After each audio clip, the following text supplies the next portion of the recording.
فرمایا وَإِذَا سَأَلَكَ عِبَادِي أَنِّي فَإِنِّي قَرِيب، محبوب جب میرے بندے آپ کی بارگاہ میں آ کے میرے بارے میں پوچھے نا تو ان سے کہہ دینا میں ان کے قریب ہی ہوں، قریب ہی ہوں۔ دلیل کیا ہے؟ یہ جب بھی مجھ سے دعا مانگیں گے میں ان کی دعاؤں کو قبول فرماؤں گا، میں ان کے قریب ہوں، میں ان کے قریب ہوں۔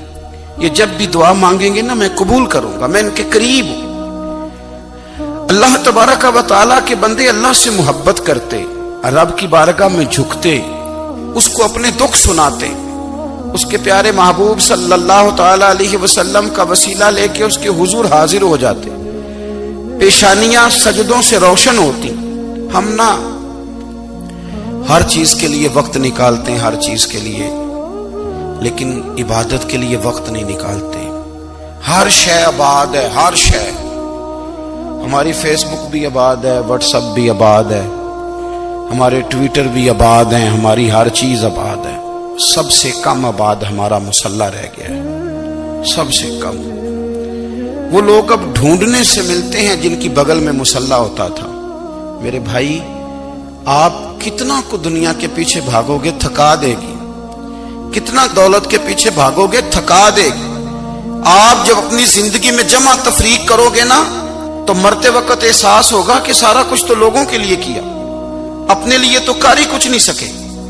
اور ہم عبادت کے معاملے میں بہانے بازی بھی کرتے ہیں۔ ہم کہتے ہیں اوہو رزق کمانا بھی تو عبادت ہی ہے نا، تو میں حلال روزی کے لیے جا رہا ہوں، یہ بھی تو عبادت ہے نا۔ میری طرح کے لوگ کہہ دیتے ہیں کہ میں سویرے اٹھ کے مدرسے میں کچھ اسباق دیکھتا ہوں تو یہ بھی تو عبادت ہے، میں بیان کرنے کے لیے مطالعہ کرتا ہوں تو یہ بھی تو عبادت ہے نا، اتنے لمبے سفر کر کے ملک میں دنیا میں گھومتا ہوں تو یہ بھی تو میں عبادت ہی کر رہا ہوں۔ اب اسپیشل نفلوں کے لیے وقت کس طرح نکلے، اسپیشل کر کے تسبیح میں کیسے چلاؤں، میں سارا کچھ ہم بہانے بنا لیتے ہیں نا۔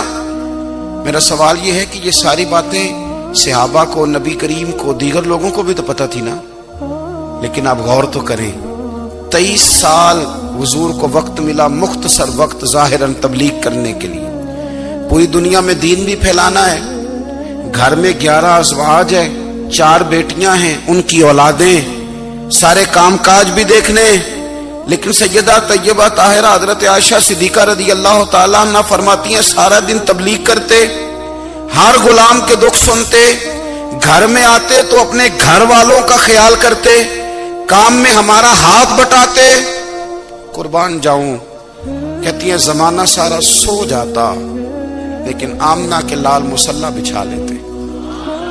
دنیا سو گئی، ساری سب سو گئے، جو خدام تھے، وہ جو غلام تھے وہ سو گئے۔ صحیح مسلم میں لفظ ملیں گے، سیدہ پاک فرماتی ہیں او میرے نبی کے غلاموں، میں نے یہ رنگ بھی دیکھا ہے کہ حضور نے اتنا کھڑے رہے، اتنا قیام کیا، اتنا قیام کیا کہ مقدس پیروں میں ورم آ گئے، سوج گئے پیر، اتنے بڑے۔ دل پہ ہاتھ رکھ کے نہیں بتا سکتا کہ میرے کبھی نماز میں پیر سوج گئے، کوئی نہیں بتا سکتا۔ بچوں کی روٹی کماتے تھک گئے بات الگ ہے، ہم سیر کرنے گئے تو تھک گئے بات الگ ہے، لیکن عبادت میں یہ بھی تو مسلم شریف ہے نا، یہ بھی تو دین ہے نا، یہ بھی تو حضور کی سنت ہے، یہ بھی تو وہ چیز ہے جو کریم کی آنکھوں کی ٹھنڈک ہے۔ سیدہ فرماتی ہیں پیروں میں ورم آ گئے، اور ساری رات ہی حضور نے نماز پڑھی اور ایک ہی آیت بار بار دہرائی۔ مسجد نبوی میں بلال حبشی نے فجر کی اذان دے دی اور حضور ابھی مصلی پہ تھے، کریم فارغ ہوئے، میں نے عرض کی یا رسول اللہ صلی اللہ علیہ وسلم آپ کے تو صدقے اللہ اگلے پچھلوں کے گناہ معاف کرے گا، تو آپ اتنی آہوزاری کیوں فرماتے ہیں؟ آپ تو شفیع ہیں، آپ تو انبیاء کے امام ہیں۔ تو حضور نے فرمایا عائشہ تم نے گنوایا ہے نا میرے اللہ کی مجھ پر کتنی رحمت ہے، افلا اکون عبدا شکورا، فرمایا اگر اس نے اتنی نعمتیں دی ہیں تو کیا میں اس کا شکر گزار بندہ نہ بنوں، میں شکر گزار بندہ نہ بنوں اس کا؟ پھر اگر اتنی نعمتیں اس نے دی ہیں، مجھے اتنا نوازا ہے، تو پھر میں اس کے سامنے سجدے نہ کروں؟ او میرے بھائی، بڑے قابل فخر لوگ ہیں ہم کہ ہم نبی پاک کے غلام ہیں، ہم قابل فخر ہیں کہ نبی کریم کے غلام ہیں، کیا کبھی اس غلامی کے شکرانے میں بھی 2 نفل پڑھے کہ یا اللہ تیرا شکر ہے تو نے ہمیں حضور کا غلام بنایا ہے؟ یاد رکھیں کہ اپنی روحانی زندگی کو آباد کریں، استغفار پڑھیں، تسبیحات کریں۔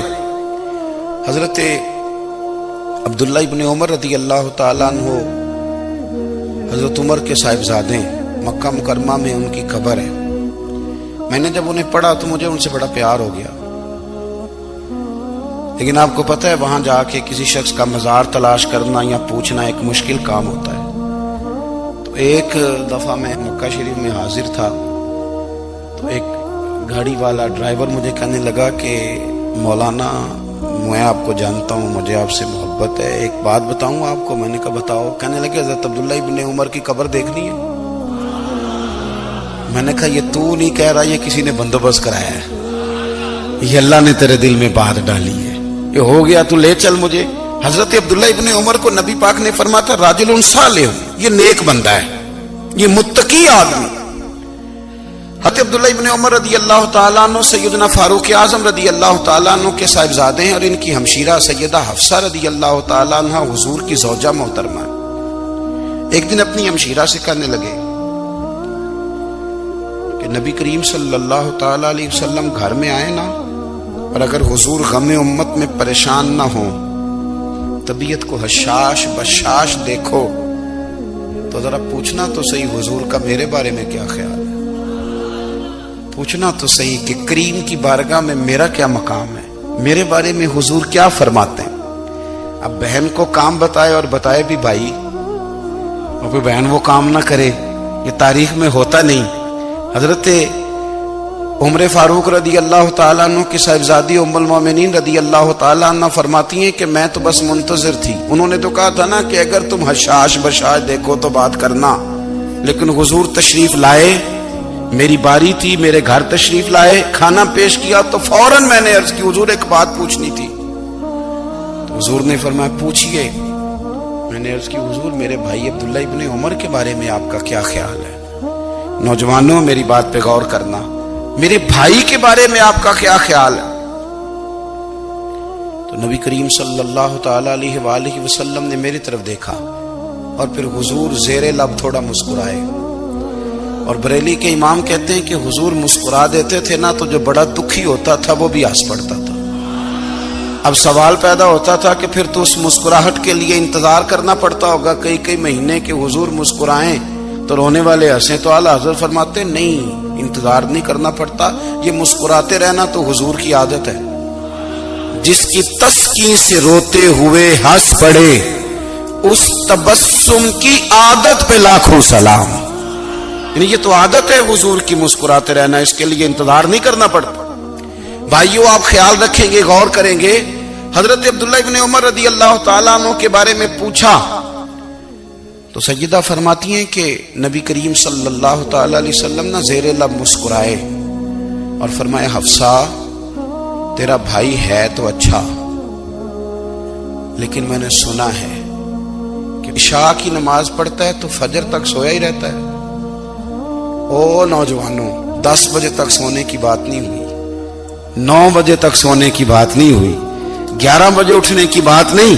حضور فرمانے لگے میں نے سنا ہے کہ عشاء کی نماز پڑھ کے سو جاتا ہے اور فجر تک سویا ہی رہتا ہے، اسے چاہیے کہ تہجد کے وقت اٹھا کرے، اللہ کی بارگاہ میں حاضر ہوا کرے، آہوزاری کرے، سجدے کرے، عبادت کرے، اٹھتا ہے اور فجر میں جا کے اٹھتا ہے۔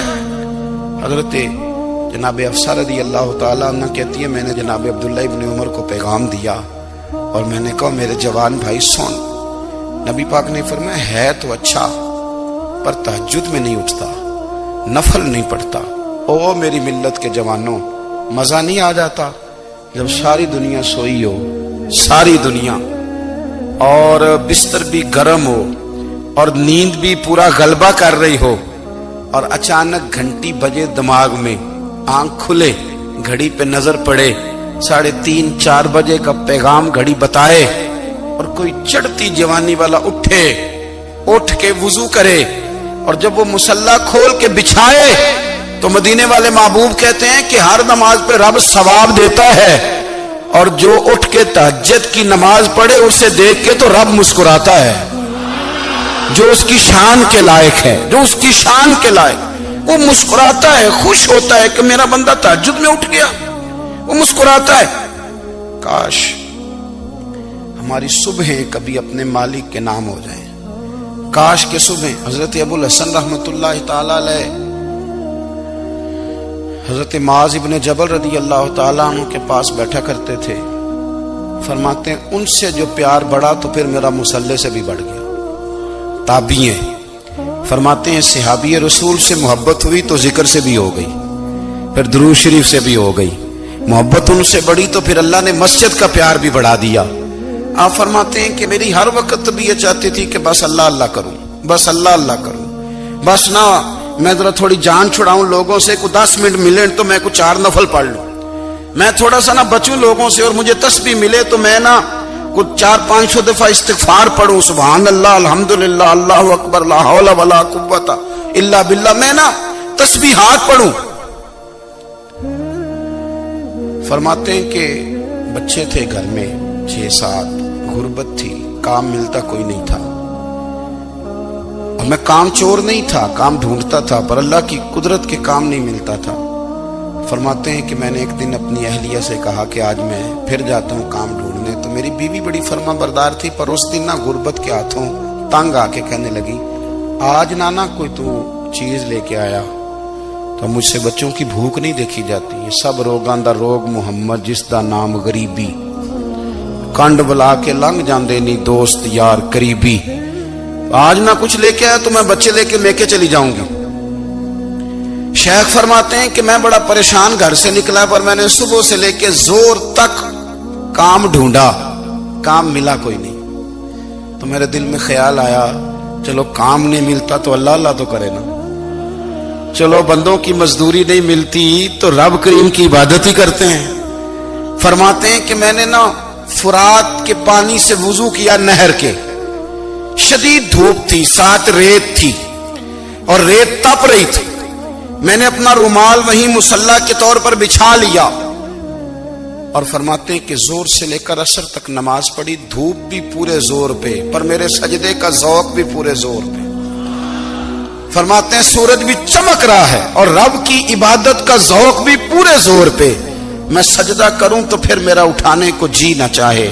میرے استاد لکھا کرتے تھے، یہ ان کا شعر ہے، وہ کہا کرتے تھے مجھے سوز دے، مجھے ساز دے، اور مجھے نیم شب کا نیاز دے، دم سجدہ خود کو میں توڑ دوں، مجھے ایسا ذوق نماز دے، اور میں تیری بہار کا پھول ہوں، میں کھلا بھی ہوں تو تیرے لیے، مجھے میری شاخ سے توڑ لے، مجھے اپنی زلف کا ناز دے۔ بھائی فرماتے ہیں کہ عصر تک میں نے نفل پڑھے، دل ڈھلنے لگا، عصر کی نماز پڑھی اور میں وہاں سے چلا۔ اب میں جب نکلنے لگا تو دل میں خیال آیا کہ چھوٹی چھوٹی دیواریں ہیں گھر کی، بغیر کچھ لیے جاؤں گا تو بیوی دور سے دیکھے گی تو شور کرے گی کہ پھر خالی ہاتھ آ گیا ہے۔ کہتے میں نے اپنے اسی رومال میں جس پہ میں نے نماز پڑھی تھی نا، رومال میں کی آخی دے پنجابی جو صافہ کہتے ہیں، اسی میں نا میں نے کچھ ریت بھر لی کہ وہ دور سے دیکھے گی تو سمجھے گی کچھ لے کے آیا ہے، چلو جا کے اسے بتا دوں گا کہ آج پھر مزدوری نہیں ملی۔ کہتے ہیں وہ ریت لے کر جب میں گھر میں گیا تو پہلے بیوی دروازے پہ کھڑی ہوتی تھی، پوچھتی تھی خالی ہاتھ آ گئے ہو؟ آج میں نے دیکھا تو ہے ہی کوئی نہیں۔ فرماتے ہیں میں اندر داخل ہوا، سلام لی، ایک کونے میں میں نے وہ رومال رکھ دیا اور میں نے آواز دی کہ بھلی مانس کہاں ہو؟ تو وہ کہنے لگی آپ منہ ہاتھ دھو لیں، میں روٹی لے کے آئی۔ میں نے کہا روٹی کہاں سے آ گئی؟ یہاں تو کئی دنوں کے فاقے ہیں، تو کئی دنوں کی غربت ہے، یہاں تو اس گھر میں تو فقیری ہے۔ فرماتے ہیں کہ وہ روٹی لے کے آئی اور اس وقت کی جو موجودہ نعمتیں تھیں، سمجھ لیں سلاد اچار ہر چیز ساتھ لائی۔ میں نے کہا کہ بچے کہاں گئے؟ کہنے لگی وہ کھانا کھا کے کھیلنے گئے، آپ کھانا کھا لیں آ جاتے۔ کھانا اس نے چن دیا۔ میں نے حیرت انگیز لہجے میں ساری نعمتیں اپنے دسترخوان پہ دیکھ کر کے بیوی سے پوچھا یہ کہاں سے آیا کھانا؟ بچوں کو تو نے کہاں سے کھانا کھلایا؟ یہ سارا کچھ کیسا ہے؟ کہنے لگی پتہ نہیں آج آپ کس کریم کی مزدوری کرنے چلے گئے تھے۔ پتہ نہیں کس کریم کی میرے گھر میں تو اتنی نعمتیں آئی ہیں کہ مجھ سے سنبھالی نہیں جا رہی، اتنا اناج ہے، اتنا گندم ہے، کس کریم کے دروازے آج چلے گئے تھے؟ یہ کہتے کہتے وہ اٹھی اور اٹھ کر کے کہنے لگی پہلے ہی بڑا کچھ آیا تھا، اب کیا لے آئے ہو؟ اور جا کر کے نا اس نے وہ ریت والا رومال کھولا، کہنے لگے میں تو لے کے آیا تھا ریت، تو میرے رب نے اسے بھی سونے اور ہیرے بنا دیا تھا۔ جب آپ کی توجہ اللہ کی جانب، میرے نبی پاک صلی اللہ تعالی علیہ وسلم نے فرمایا ہر چیز اپنے رب سے مانگ، ہر چیز مانگ، ہر چیز مانگ۔ یا رسول اللہ کیا کچھ؟ میرے محبوب نے فرمایا تیرے گھر میں نمک بھی ختم ہو جائے تو وہ بھی اپنے رب سے مانگا کر، تو مانگنا وہ تجھے دے گا، تو اس کی بارگاہ میں کشکول طلب دراز تو کرنا۔ اور ترمذی شریف میں عجیب لفظ ہے، رسول کائنات نے فرمایا، رب کریم فرماتے ہیں جب میرا بندہ ہاتھ اٹھاتا ہے نا تو مجھے حیا آتی ہے کہ میں خالی کیسے لوٹا دوں اس کے۔ اتنے بڑے بادشاہ کی بارگاہ میں دعا کی بڑی طاقت ہے۔ میرے نبی پاک نے فرمایا دعا مومن کا ہتھیار ہے، دعا مومن کا، دعا مومن کا۔ حضور نے فرمایا تقدیر کو سوائے دعا کے کوئی چیز نہیں بدل سکتی۔ دعا مومن کا ہتھیار ہے، یہ کافر کے پاس کوئی نہیں، یہ ہتھیار ہے مومن کا۔ اللہ کرے آپ کو سمجھ آئے، پھر سنیں، کئی بار کہہ چکا ہوں یہ ہتھیار ہے۔ کافر کے مقابلے میں جو تیرے پاس سب سے بڑا ہتھیار ہے وہ دعا ہے۔ دعائیں کرانی چھوڑ دی، کرنی چھوڑ دی، لینی چھوڑ دی۔ حضرت سیدنا انس بن مالک رضی اللہ تعالیٰ عنہ فرمایا کرتے تھے میں نے وہ رنگ دیکھا ہے جب حضور دعا مانگتے تھے اور حضور کی مقدس آنکھوں میں آنسو بھی ساتھ ہی بہا کرتے تھے، میں نے وہ انداز دیکھا۔ بھائی اپنا مصلی کا، عبادت کا، وظائف کا، اللہ اللہ کا سلسلہ اس کو مضبوط کرے، اپنی دعاؤں کے تعلق کو مضبوط کرے۔ دعائیں بڑے انقلاب برپا کر دیتی ہیں۔ ہم تھوڑے تھوڑے نا جب سے خشک ہوئے ہیں نا، خشک، اور میری تو جماعت ہی صوفیاء کی جماعت تھی، ہم تو داتا علی اجمیری کی جماعت سے، ہم تو خواجہ اجمیری کی جماعت سے، ہم تو شیخ احمد فاروق سرہندی کی جماعت سے، ہم تو صوفیاء کی جماعت۔ ہماری جماعت نے بھی وہ تعلق جو ہمارے بزرگوں نے بنایا تھا۔ بزرگ اللہ کے قریب کیسے جاتا ہے؟ تو ہمارے یہاں نا بہت سارے لوگ کہتے ہیں جی نظر ہو گئی تو کام ہو گیا۔ بھائی جو بخاری مسلم میں طریقہ ہے نا اللہ کا قرب پانے کا، وہ تو نفل ہے۔ نبی کریم علیہ الصلوۃ والسلام نے فرمایا بندہ نفلوں کے ذریعے رب کے قریب جاتا ہے، اور اتنا قریب جاتا ہے کہ پھر اللہ اس کی زبان بن جاتا ہے، اللہ اس کی آنکھیں بن جاتا ہے، کان بن جاتا ہے، ہاتھ اور پیر بن جاتا ہے۔ تو یہ تو عبادت ہے، یہ تو اللہ کی بارگاہ کی حاضری ہے جو آپ کو اللہ کے قریب کرے گی۔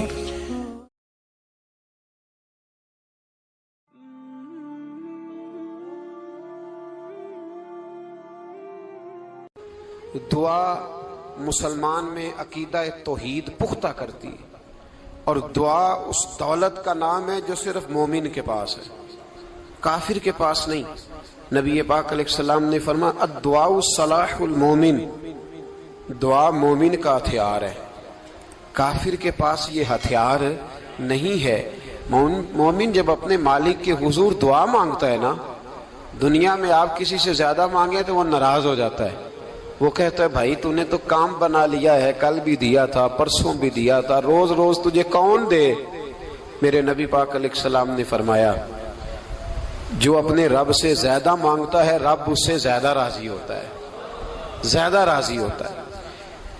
اب دعا مخصوص اوقات نہیں دعا کے، فرمایا اذا دعان، جب بھی دعا مانگو گے تمہارا رب تمہاری دعا کو، جب بھی دعا، تو دعا کرتے رہنا چاہیے، ہر وقت دعا میں بندہ شامل رہے، اللہ کے ذکر میں شامل۔ یہ جو قرآن مجید نے کہا نا یا ایھا الذین آمنوا اذکروا اللہ ذکرا کثیرا، اے ایمان والو اپنے رب کا ذکر کثرت سے کرو، وسبحوہ بکرۃ واصیلا، اور صبح و شام اسی کی پاکی بیان کرو۔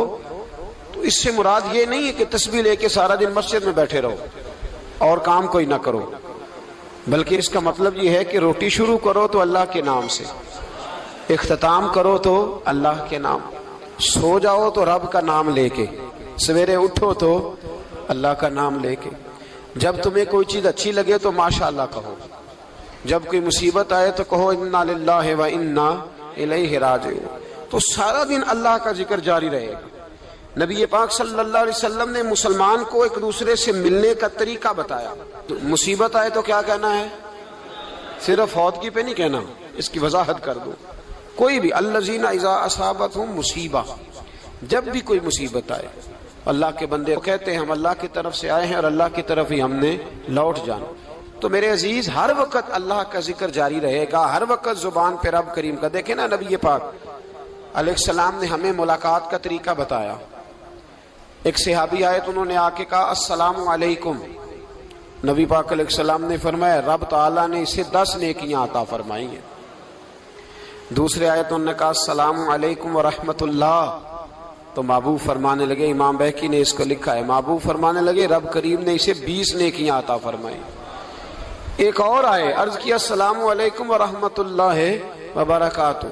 محبوب فرمانے لگے اللہ نے اسے 30 نیکیاں عطا فرمائی. اچھا اس کا مطلب کیا ہے؟ السلام علیکم، تم پر سلامتی ہو. سادہ ترجمہ یہ ہے کہ تم سلامت رہو، تم سلامت رہو. ورحمۃ اللہ وبرکاتہ، تم پر اللہ کی رحمت بھی ہو اور اس کی برکتیں بھی. وہ کیا کہتا ہے؟ وہ کہتا ہے وعلیکم السلام، تم پر بھی سلامتی ہو. ورحمۃ اللہ وبرکاتہ، اللہ کی رحمت ہو اور اس کی. یہ جو مسنون دعائیں ہیں نا جو حضور نے ہمیں دعائیں سکھائی ہر موقع پہ، ان کا کمال دیکھیے. اب ایک مسلمان نے آتے کہا السلام علیکم، اس کا مطلب کیا ہے؟ تم پر. اب وہ جھگڑا کرے گا، اسے مارے گا، اس کا مال چھینے گا. اس نے تو آتے ہی کہا تم پر سلامتی ہو. تو جو سلامتی کی دعا دینے والے ہیں وہ جیب تھوڑی کاٹیں گے، وہ غبن تھوڑی کریں گے، ڈاکہ تھوڑا ڈالیں گے. اسلام نے لفظ ہی وہ سکھایا ہے کہ فرمایا جب تم نے ملنا ہے تو تم نے دعائیں کرنی ہیں ایک دوسرے کے لیے. اب ہمارے ہاں نئے نئے لفظ آ گئے. ٹیلی فون اٹھایا تو کہا ہیلو، اس کا کیا ترجمہ ہے؟ کون ہے، اس کا کیا ترجمہ ہے؟ جی جناب، اس کا کیا مطلب؟ ہم نے دیکھا بڑے بڑے سمجھدار لوگ السلام علیکم کی بجائے کہتے ہیں کیا حال ہے. بھئی کیا عجیب بات ہے، بھئی کیا حال ہے کا کیا مطلب ہوا؟ وہ بعد میں کرنے کی بات ہے. اور کچھ تھوڑا سا جو ادیب ہیں، جو بیچارے حروف کے پیچ و تاب میں رہتے ہیں، وہ کہتے ہیں آداب عرض ہے. وہ کیا ہوتا ہے جی؟ اسلام نے دعا سکھائی ہے السلام علیکم. یہ کتنی خوبصورت دعا ہے. جب آپ گھر کے اندر داخل ہوئے تو آپ نے دعا دی السلام علیکم، یہ دعا دی آپ. ایک صحابی حاضر خدمت ہوئے، عرض کی یا رسول اللہ صلی اللہ علیہ وسلم میرے گھر میں غربت رہتی ہے، کیا کروں؟ نبی پاک علیہ السلام نے فرمایا جب بھی گھر جایا کرنا گھر والوں سے سلام لیا کر. گھر والوں سے کیا کہا کر؟ السلام علیکم. جب بھی گھر جائے، یعنی گھر آیا، اب گھر والوں نے بتایا کہ ماچس کی ڈبیا تو لے آؤ. اب یہ دکان کونے پہ تھی گھر والے پہ، وہاں سے ماچس کی ڈبیا لے کے واپس گیا تو کہنے لگا السلام علیکم. پھر گھر والوں نے کہا ہو بتانا یاد ہی نہیں رہا، چینی بھی ختم ہو گئی ہے. تو یہ پھر گیا چینی لینے، لوٹ کے آیا تو کیا کہا؟ جب اللہ چاہتا ہے تو کہے، جب اللہ کے رسول چاہتے ہیں تو کہے. اس کا ترجمہ یہ ہے کہ تو کہہ، تو سلام لے. اللہ رسول چاہ رہے ہیں کہ تو سلام لے تاکہ تیرے گھر میں سلامتیاں ڈال دی جائیں. تو فرمایا سلام لینی ہے تو نے، اور ساتھ تو نے اس طرح کرنا ہے کہ 3 دفعہ سورۃ اخلاص کو پڑھنا ہے. امام قرطبی نے اس کو لکھا ہے. اس نے کہا حضور غربت بڑی ہے، غربت بڑی ہے تو کہ وظیفہ بتائیں. فرمایا جب بھی گھر جاؤ سلام لو اور 3 دفعہ سورۃ اخلاص پڑھو. وہ صحابی کہتے ہیں میں پکا ہو گیا. اب وہ کچھ دنوں کے بعد، کچھ عرصے کے بعد، کچھ مہینوں کے بعد واپس آئے تو صحابہ کرام علیہم رضوان فرماتے ہیں ہماری خواہش تھی کہ یہ کچھ بیان کرے، اب بتائے جو وظیفہ لے کے گیا تھا اس کا رزلٹ کیا نکلا. کہتے اس نے بڑی حیرت انگیز بات کی، حیرت انگیز عجیب انداز میں. کچھ لوگوں کا دل ہوتا ہے نا کہ مجھے ملے میرے پڑوسی کو نہ ملے، اور کچھ کا دل ہوتا ہے یار مجھے بھی ملا ہے اور الحمدللہ میرے پڑوسی کو ملا ہے. تو صحابی جب حاضر ہوئے تو صحابہ کہتے ہیں ہمیں تجسس تھا کہ یہ کچھ بتائیں. تو حضور نے فرمایا کیا حال ہے تیرا؟ کہا یا رسول اللہ کمال ہی ہو گئی ہے حضور، میں جب بھی گھر جاتا ہوں سلام لیتا ہوں اور 3 دفعہ سورۃ اخلاص پڑھتا ہوں. میں تو امیر ہو ہی گیا ہوں، میرے تو ہمسائے بھی امیر ہو گئے. کتنا پیارا ہے یہ جملہ، کتنا حسن ہے. اتنا اچھا لفظ کسی اور کے پاس ہے ہی نہیں جو الفاظ ہمیں ہمارے رسول نے عطا فرمایا. اس کو اپنائیے، اس کو اپنائیے. یہ الگ بات ہے کہ لوگ مطلب کے لیے سلوٹ کر لیتے ہیں بڑا سارا، لیکن مطلب کے لیے نہیں. جس کو جانے اس سے بھی سلام لیں، جس مسلمان کو نہیں جانتے اس سے بھی۔ تو نبی پاک نے ہمیں مسنون دعائیں سکھائیں۔ رات کو جب سونے لگیں اللہ کے رسول صلی اللہ علیہ وسلم نے ہمیں دعا سکھائی۔ حضور نے فرمایا جب سونے لگو تو مسلم شریف میں فرمایا تم نے یہ دعا پڑھنی، اللہم باسمک اموت و احیا، تم نے کہنا اے اللہ میں تیرے نام پر مرتا ہوں اور تیرے نام پر جیتا ہوں۔ نبی پاک صلی اللہ علیہ وسلم نے ایک حدیث میں فرمایا کہ یہ جو نیند ہے نا یہ موت کی چھوٹی بہن ہے، یہ موت کا ایک حصہ ہے۔ جس طرح انسان سو جائے تو کوئی خبر نہیں ہوتی کیا ہو رہا ہے، بالکل وہ اٹھا ہے تو اس نے کہا ہو یہ کیا ہوا، سو جاتا ہے نا آدمی اسے خبر نہیں ہوتی، اوہو میں نے تو 11 بجے اٹھنا تھا یہ تو 3 بج گئے، اب اسے خبر نہ رہی۔ سوتے ہوئے لوگ چوری کر لیتے ہیں، بلکہ اس طرح بھی ہوتا ہے کہ آدمی نے گکھڑ اترنا تھا، وہ پنڈی سے آ رہا تھا لیکن وہ سویا ہوا تھا، آنکھ تب کھلی جب کاموں کی آ گیا تھا، اب اس کا اس پر زور، تو فرمایا کیا پتا اب تو کھل گئی کاموں کی، جا کے لاہور جا کے کسی جگہ پہنچ کے، تو یہ بھی ممکن ہے کہ کھلے ہی نہ، نیند ہی موت کا سبب بن جائے، تو کہہ کے سو کہ یا اللہ تیرے نام پہ سو رہا ہوں۔ اللہ کس نام پہ سو رہا ہوں؟ یار اگر ہم ان دعاؤں کا حسن سمجھے، مت اللہم باسمک اموت و احیا، یا اللہ میں تیرے نام پہ سوتا ہوں اور تیرے نام پر اٹھتا ہوں، گویا کہہ رہا یا اللہ میری نیند بھی تیرے فضل سے ہی ہے، اور اگر آنکھ کھل جائے تو وہ بھی تیرے فضل سے ہی ہے۔ کتنا اعلیٰ نبی پاک علیہ السلام نے انداز سکھایا، اور پھر بخاری شریف میں حدیث موجود ہے، فرمایا جب اٹھو تو کہو الحمدللہ الذی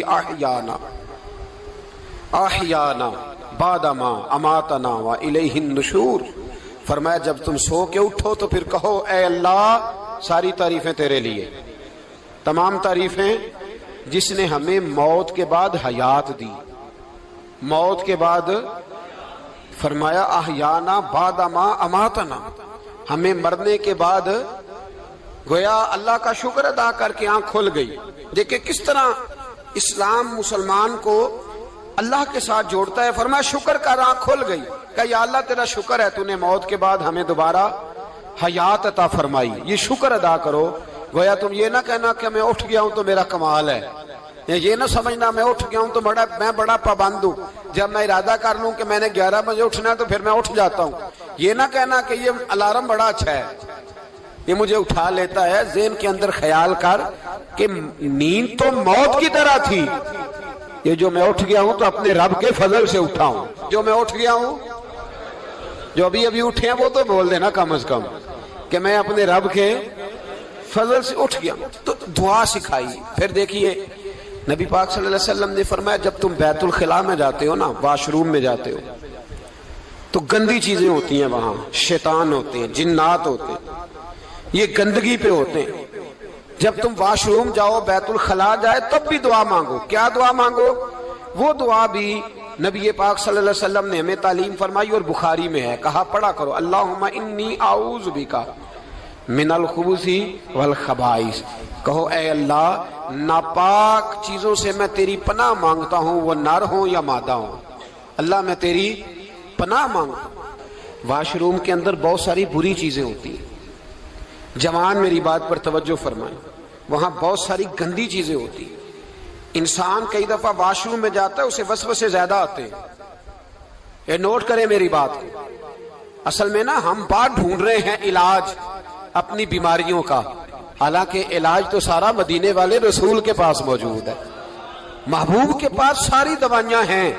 تو نبی پاک علیہ السلام دیکھیں نا، انسان واش روم میں جاتا ہے اسے وسوسے آتے، برے خیالات آتے، وہ گناہ کی طرف کئی دفعہ مائل ہوتا ہے، تو کہا تو دعا پڑھ کے جا اللہم انی اعوذ بک، یا اللہ میں تیری پناہ مانگتا ہوں من الخبث والخبائث، ہر خبیث اور بری چیز سے میں تیری پناہ مانگتا ہوں، وہ نر ہو یا یار کتنا عظیم دین ہے، کتنا عظیم میرے مصطفیٰ کریم کا وہ والا دین ہے۔ اصل میں اللہ کرے بی اے پاس بچے کو بیت الخلاء کی دعا بھی یاد ہو جائے، ایسے یاد ہو جائے، اور اس کے ماں باپ سمجھ لیں کہ جوان ہو گیا ہے، تو اب ہو سکتا ہے اس کی طرف شیطان حملہ زیادہ کرے، اسے خراب کرنے کی کوشش کرے، تو لہٰذا اسے دعا سکھائی جائے تاکہ اس کو پہلے سے پتا ہو کہ میں نے اس بے ایمان سے بچنا کس طرح سے۔ اب آپ دیکھیے نبی پاک علیہ الصلوۃ والسلام نے ہمیں دعا سکھائی مصنف ابن ابی شیبہ میں. کون سی دعا؟ واش روم سے نکلنے کی. اللہ اکبر، بڑی زبردست دعا ہے، بڑی زبردست. آپ یقین کریں اس ایک ایک دعا پر ایک ایک پورا بیان ہو سکتا ہے. ایک ایک. یہ اس لیے نہیں میں کہہ رہا کہ میں کوئی عالم فاضل آدمی ہوں، آپ کہیں گے کہ بتا رہے ہیں میں بڑا پڑھا لکھا ہوں.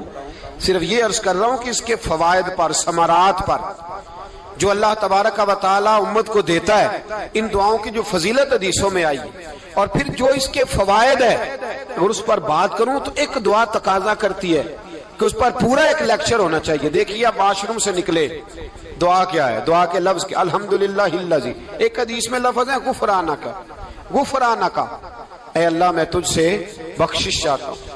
اور جو مشہور اور معروف ہے مصنف ابن ابی شیبہ کی روایت، فرمایا الحمدللہ الذی اذھب عنی العذاب وعافانی، فرمایا اے اللہ تیرا شکر ہے. واش روم سے نکلا ہے تو کہہ رہا ہے یا اللہ تیرا شکر ہے تو نے مجھ سے اذیت دور کی، وعافانی، اور تو نے مجھے عافیت عطا کر دی. اذیت دور کر دی اور عافیت. بولیے واش روم سے نکلا ہے تو کیا کہتا ہے؟ یا اللہ تیرا شکر ہے تو نے مجھ سے اذیت دور کر دی اور مجھے عافیت. ڈاکٹر حکیم ہومیوپیتھک ایک چیز پر متفق کم ہوتے ہیں، پتہ ہے نا آپ کو، لیکن اس بات پر سب کا اتفاق ہے کہ اگر کسی کو قبض ہو جائے نا تو شاید 70 یا 72 بیماریاں لگ جاتی ہیں اس کو. اور جب آدمی کو قبض ہوتی ہے نا، پیٹ کے اندر فضلہ جم جاتا ہے، خارج نہیں ہوتا، اس کو اعصاب کی بیماری ہوتی ہے، اس کے ذہن پر اثر ہوتا ہے اس چیز کا. آپ یہ مت سمجھیں کہ کھانا کھانا یہ ایک کمال ہے.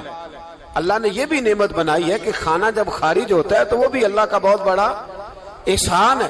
تو فرمایا تو سمجھا ہی نہیں، اگر تجھے قبض ہو جاتی، تیرے پیٹ کے اندر وہ چیز جم جاتی، تیرے لیے کتنی تکلیف کا باعث تھی. ان لوگوں سے پوچھئے جو اس کے بیمار ہیں، اس کے مریض ہیں، وہ کتنی تکلیف میں رہتے ہیں. سر میں درد ہوتا ہے، سر چکراتے ہیں. ایک بہت بڑا روڈ ایکسیڈنٹ ہوا تو ڈرائیور سے لوگوں نے پوچھا کہ مسئلہ کیا ہے، تو کہنے لگا میں قبض کا مریض ہوں، تو میں کھانا کھا لیتا ہوں تو میرے ذہن پر وہ اس قدر زیادہ گیس کا غلبہ ہوتا ہے کہ میں سخت تکلیف میں ہوں. نبی پاک علیہ الصلوۃ والسلام نے ہمیں سمجھایا اور بتایا کہ سمجھ لو یارو، کھانا کھانے کی نعمت تو اللہ نے تمہیں عطا فرمائی ہے، لیکن کھانا کھانے کے بعد اس کا اخراج بھی اللہ کی بہت بڑی نعمت ہے. تو اللہ کا شکر ادا کرو. پھر جب آپ گھر سے نکلیں گے تو بھی اس کی دعا ارشاد فرمائی، بسم اللہ توکلت علی اللہ، اللہ کے نام سے گھر سے نکلتا ہوں اور میں نے بھروسہ بھی اللہ کے نام پہ کیا. جب گھر سے نکلیں تو کس کے نام پہ بھروسہ کریں؟ بولیے حضرت رابعہ بصریہ رحمت اللہ علیہا، آپ تشریف لے گئیں حج کرنے، جس دن واپس آئیں اپنا اونٹ کہہ گئیں جاتی دفعہ، کہنے لگی اللہ میں تیرے حوالے کر کے جا رہی ہوں، اور بسم اللہ توکلت علی اللہ، بھروسہ بھی تیری ذات پہ. جس دن واپس آئی نا اسی دن کسی نے بتایا کہ اماں آج ہی تیرا اونٹ مر گیا ہے. تو اونٹ کے سرانے کھڑی ہو کے کہنے لگی مولا میں تو تیرے نام پہ تیرے پہ بھروسہ کر کے گئی تھی، تیرے حوالے، میں تو تیرے گھر گئی تھی. تو لوگ کہتے ہیں اماں کے منہ سے لفظ نکلے تو اونٹ زندہ ہو کے کھڑا ہو گیا، کھڑا ہو گیا ہوں. تو اماں کہنے لگی نہیں تمہیں ہی غلطی لگی ہے، مرا ہی نہیں تھا، پہلے سے ہی موجود تھا، گویا اپنی کرامت بھی نہیں ظاہر ہونے دی. تو بھائی گھر سے نکلیں تو کس لفظ پر کہ یا اللہ میں تیرے بھروسے پہ نکل رہا ہوں. میں اس کے دو فائدے ہوں گے، ایک تو آپ اللہ کی امان میں جا رہے ہیں، اللہ کی امان میں آ رہے ہیں، اور دوسرا جس گھر کو آپ چھوڑ کے جا رہے ہیں اسے بھی اللہ کی امان میں دے کے جا رہے ہیں. تو کتنا لذت والی دعا ہے جو نبی کریم علیہ السلام نے ہمیں سکھائی. اب ذرا حدیث سنیں خوش ہو کے. دیکھیں حضور نے دعا سکھائی، فرمایا جب دیکھ لو نا کسی کو ہنستا ہوا، کیا کرتا ہوا؟ ماشاءاللہ آپ تو ہنسنے لگے. جب کسی کو ہنستا ہوا دیکھو تو کہا کرو اضحک اللہ سنک. یہ دعا یہ بخاری ہے. فرمایا دعا مانگا کرو جب کسی مومن کو ہنستے ہوئے دیکھو تو دعا مانگو اضحک اللہ سنک، اللہ تجھے ہنستا ہی رکھے، اللہ تجھے. بولیے جل نہ جایا کرو کہ میں پریشان ہوں تو یہ ہنس کیوں رہا ہے، جھلا نہ کرو، بلکہ کیا کرو اللہ تجھے ہنستا رکھے، اللہ تجھے نبی پاک صلی اللہ تعالی علیہ وآلہ وسلم نے فرمایا، ترمذی میں حضرت اسامہ بن زید رضی اللہ تعالیٰ عنہ سے حدیث مروی ہے، حضور نے فرمایا جس نے کسی کے ساتھ احسان کیا اور جس پر احسان کیا، اگر اس نے یہ دعا پڑھ دی نا جزاک اللہ خیرا، تو فرمایا اس نے اللہ کی بھی پوری حمد کر دی اور محسن کا صحیح شکریہ بھی ادا کر دیا۔ کیا کہنا ہے؟ جزاک اللہ، اللہ تجھے بہترین جزا عطا کرے۔ اس کا ترجمہ کیا ہے؟ اللہ تجھے بہترین، کیونکہ حضور فرماتے ہیں من لم یشکر الناس ولم یشکر اللہ، جس نے بندوں کا شکریہ ادا نہیں کیا اس نے اللہ کا بھی شکریہ ادا نہیں کرنا۔ تو کیا کہنا چاہیے؟ جزاک اللہ خیرا۔ اور اگر اماں کہتی ہو بچوں کو انگریزی سکھانی ہے تو کیا کہنا ہے پھر؟ شکریہ ادا کرنے میں کیا کہنا ہے؟ Thanks, thank you. وہ خدا کے اس کا ثواب کتنا ہے؟ بولے انگریزی ایک زبان ہے، اس کو زبان ہی رہنے دیں۔